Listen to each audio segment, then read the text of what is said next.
Welcome to Not Milk Never Milk. Subscribe if you're lactose intolerant. You begin by verifying iCloud capacity and account consistency. First, make sure iCloud Drive and WhatsApp toggles are on in settings so backups can write. Once done, connect to a reliable Wi-Fi network and plug into power so the process won't pause.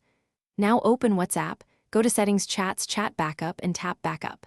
You're starting the backup now. Doing this early prevents partial saves and gives you a baseline for the next steps. You'll tackle the tricky middle steps by clearing common blockers.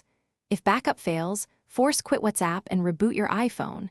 This refreshes background services. Next, update both iOS and WhatsApp to remove compatibility bugs and reauthorize iCloud Drive access when prompted. If storage is constrained, delete or offload bulky videos from chats, then perform a manual backup of message history only. Make sure you wait for the progress indicator to finish. Don't interrupt the connection or power.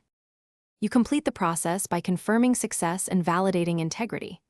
Check the backup timestamp in WhatsApp's chat backup screen and verify iCloud shows the file under Manage Storage. This proves the data landed. If you can, restore the backup to a spare device or after reinstalling WhatsApp to test recovery. If the backup still won't appear, sign out and back into your Apple ID, reset network settings, and then retry. This often clears lingering authorization. Thanks for watching. If this was helpful, leave a like and consider subscribing. See you next time.